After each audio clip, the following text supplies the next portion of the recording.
Good day everyone, welcome to our first online class, and today we'll be going to tackle about our module 1. So our module 1 is all about the agriculture. Before we start, I would like to introduce to you our objectives for this module. So in this module, we have two objectives. First, for students should be able to understand about agriculture. And second, for students should be able to apply different types of agriculture. Okay, shall we start? Agriculture is the science in art in cultivating plants and livestock. Agriculture was the key development in the rise of sedentary human civilization, whereby farming of domesticated species created food surpluses that enabled people to live in cities. The history of agriculture began thousands of years ago. So, noon, when we say agriculture, ang nasa isip natin is all about cultivating plants without knowing na ang livestock, ang pag-aalaga pala ng mga hayop ay kasali sa agrikultura. Agriculture was the key development in the rise of sedentary human civilization. Yes, of course. Ang pag-usbong ng isang agrikultura ng isang bansa ay one of the big factor na ang isang bansa din ay uunlad. Like for example, sa Pilipinas noon, sinasabi na ang Pilipinas ay isa sa pinaka may mayabong na agrikultura.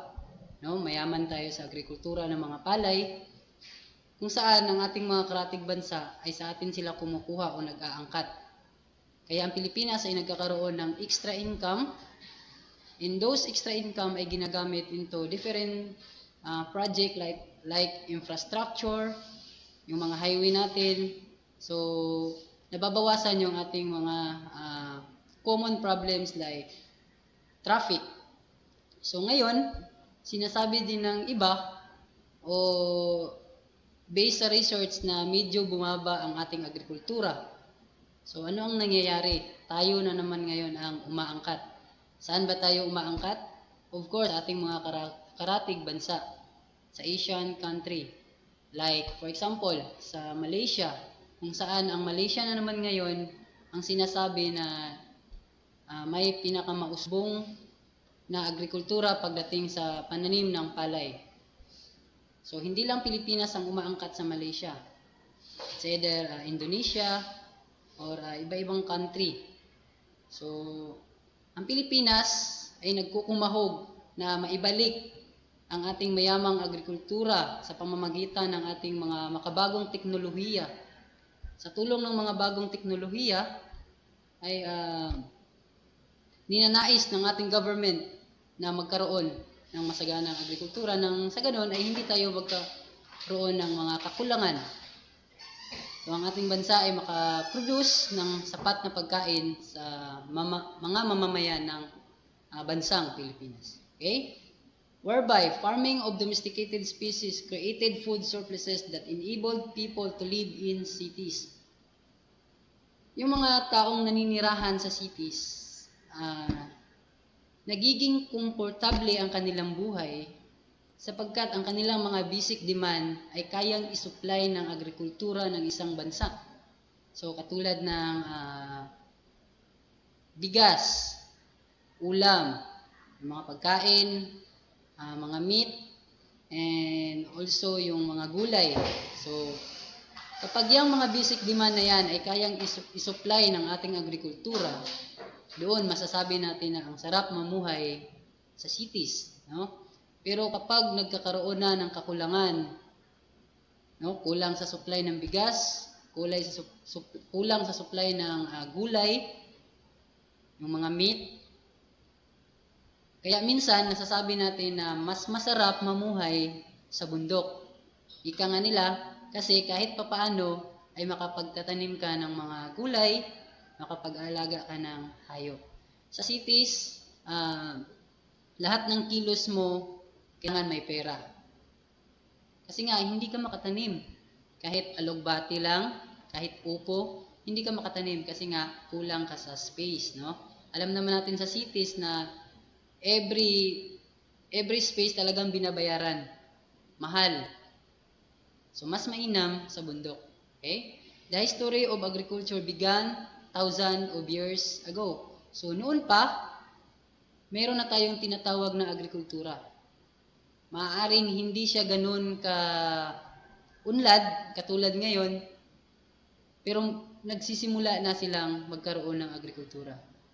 So, noon, yung ating mga ninuno o mga kalululuhan ay nagtatanim sila ng mga niyog. Yan. Kaya kung mapapansin natin ngayon na marami na ang ating niyog, matataas. Different types of agriculture activity. So, take note that this is the agricultural activity. First, agriculture involves rearing of animals in crop cultivation. So, gaya ng sinabi ko kanina, na ang pag-aalaga ng hayop at ang pagtatanim ng mga halaman or mga crops is what we call agriculture. Okay? By the way, we have different kinds of agriculture. So, like for example, agriculture of engineering, agriculture of bio. So, marami. Hindi lang ito. Okay? Next is the agriculture aims of providing enough healthy food to feed the population worldwide.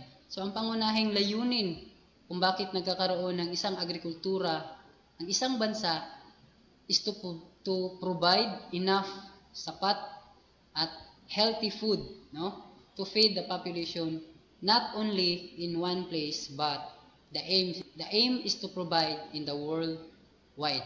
Kaya nga nagkakaroon tayo ng sistema, no, isang sistema ng pag-aangkat. Dahil kung ang layunin ng isang agrikultura ay para lang sa isang lugar, like for example, para lang sa Pilipinas, so ipinagbabawal ang pag-aangkat. Pero dahil ang layunin ng isang agrikultura is to provide not only in one place but in the world wide. Kaya nagkakaroon tayo ng pag-aangkat sa ating mga karating bansa. Okay? Different types of agriculture activities are practiced in different regions across the world. Okay guys, in every place, in every region, in every country, no, mayroong isang agrikultura na talagang pinagyayaman kung saan that agriculture is talagang nakadesign. So ano ba yung mga faktor kung bakit hindi lahat ng agrikultura ipapractice sa isang country? Bakit kailangan mamili, no? So may mga factor tayong kino-consider. Isa na diyan yung season, no? Like for example, sa Pilipinas, kung ang Pilipinas ay mainit, napakainit. So kaya ba nating mag-provide ng palay? O kaya ba nating magpatubo ng mga crops kung ang Pilipinas ay katulad ng deserto, no? Katulad ng desert country. So hindi natin kaya. Kaya nga naghahanap tayo ng agrikultura na talagang fit sa ating season. So season is one of the factors sa ating agrikultura. Okay? Next, factors such as climate effect, the type of agricultural activity a farmer can practice. So ito na nga, isa din tong factors ang climate effect, no? Katulad sa North Pole, yan. So, imposible na magtanim ng palay. Kasi nga, ang kanilang lugar ay puno ng yelo.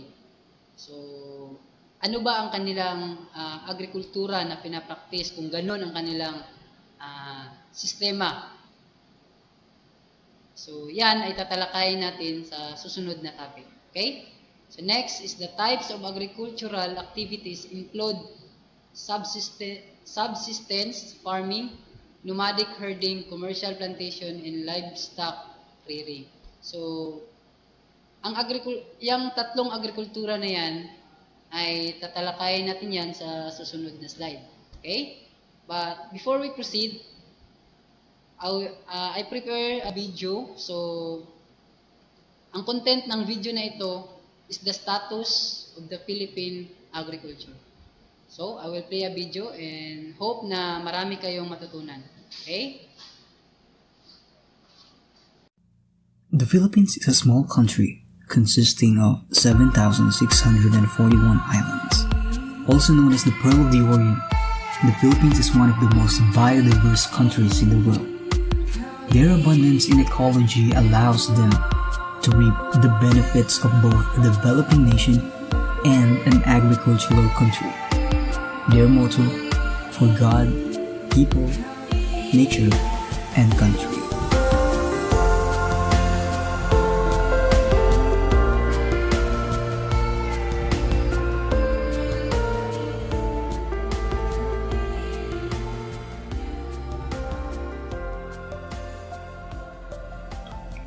Despite the hundreds of political and social problems they are currently battling, the Filipino people have an even more pressing problem: agriculture. Agriculture is a huge part of any civilization. They feed and nurture the people while cultivating the ecology of the land. If it wasn't for farmers, we would all cease to exist. Why? Well, because without farmers, there will be no life in the land. Unfortunately, their stories are often left untold.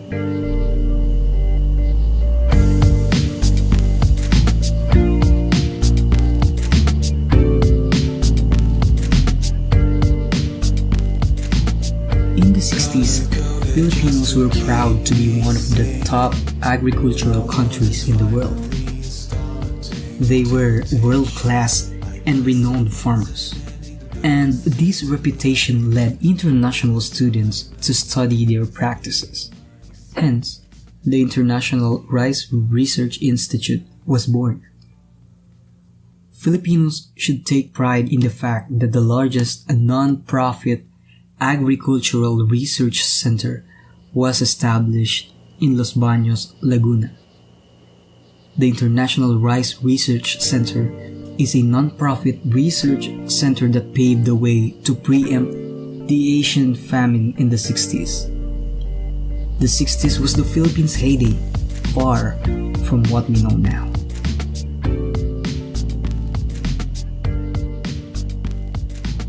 There is an article published by the Philippine Star called "Agriculture is Dying."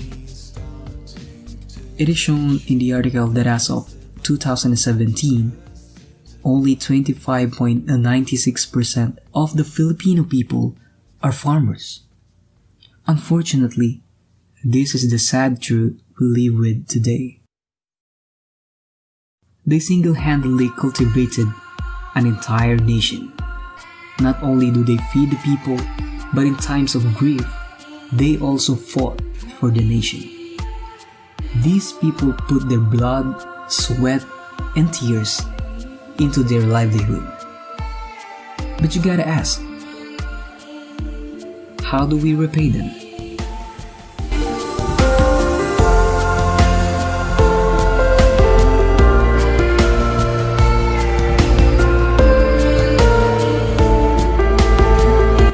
Who is the Filipino farmer? According to a study by the Philippine Rice Research Institute, a group that works on rice development under the Department of Agriculture, the typical Filipino rice farmer only has 8 years of average schooling, with an average household of 5 people, an average annual income of 104,268 Philippine peso, equivalent to $2,017.64 for over 30 years in farming. The average age of 54 to 56 years old, 87% are married and 89% rely on farming alone.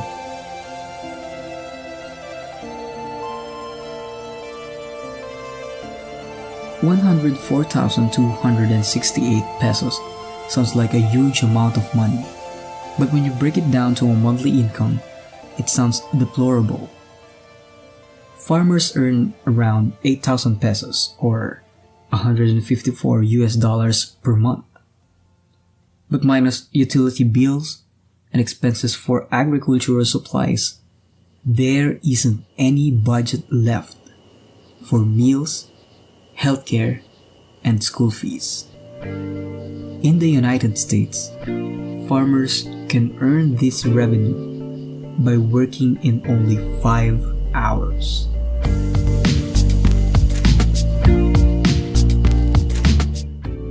Though the Department of Agriculture's budget has been increased and will continue to increase, they are not able to help out the farmers who have been cheated out of their own land. Urbanization of prime agricultural land seems to be the priority of the country's government. If shopping malls and amusement parks replace the farmlands, what would the nation eat? If farmers become extinct due to the fact that they barely make enough money to feed their families, how will the country thrive? Countries all over Asia put all effort in becoming self-sustaining countries by prioritizing their agriculture. How is it that the countries that were only taught how to farm by Filipinos are now more developed? Is it because people choose to purchase exports? Or is it because the government is slowly killing them and has failed to foster agriculture? The government has failed to treasure these heroes who put their blood, sweat, and tears to feeding the nation. Proper irrigation systems are almost non-existent.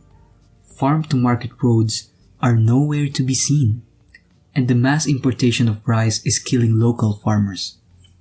Filipinos owe their lives to their farmers. They spent their lives in public service by nourishing every citizen.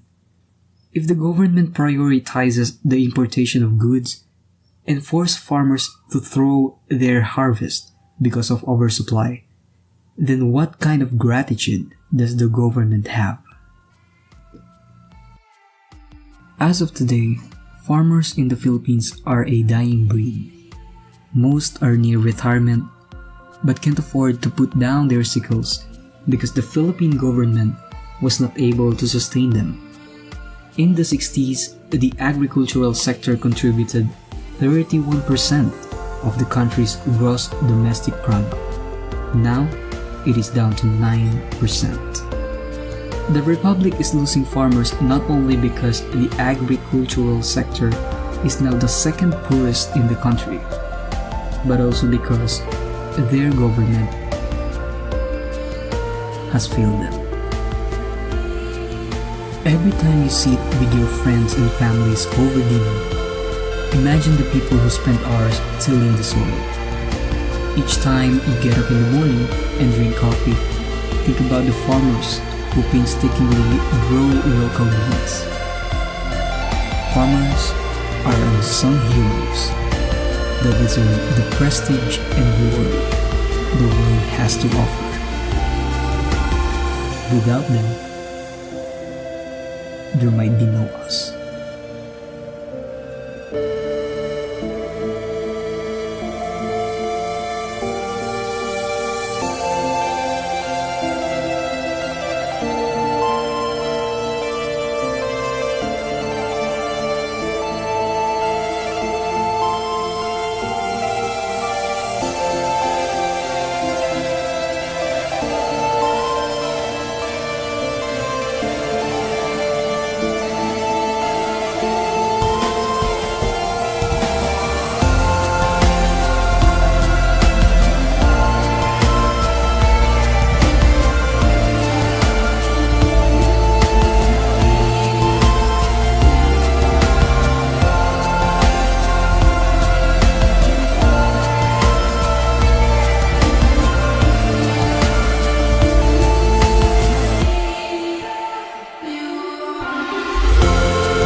Thank you for watching.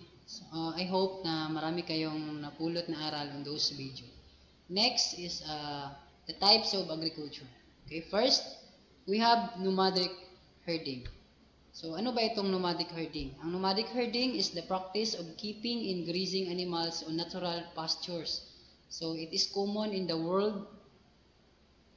It is common in the arid, in the semi-arid regions such as certain parts of Saudi Arabia, Northern Africa, and northern parts of Eurasia. The practice resembles pastoral farming. So, in this kind of agriculture ay kadalasan pinapractice din sa Pilipinas. So, halimbawa, noon guys sa bundok, no, malimit din namin itong ginagawa. Kasi nga, wala kaming sariling, yung sinatawag natin, commonly known sa Pilipinas na rancho. So, wala kaming rancho. Kaya ang ginagawa namin kapag may kalabaw, so, nilalagay namin siya sa ibang rancho. No? Kumbaga, dinadayo namin para ang kalabaw ay magkaroon ng pagkain. So, pagkatanghali, babalikan, siguraduhin na ang kalabaw ay hindi masisikatan or hindi matatamaan ng sikat ng araw kasi kawawa naman. And then pagkahapon, babalikan para iligpit. So minsan, kapag malayo yung rancho, yun ang disadvantage. Malayo din ang lalakarin ng tagabantay. Okay? So ganito din ang kanilang practice sa ibang bansa. Okay guys? Next.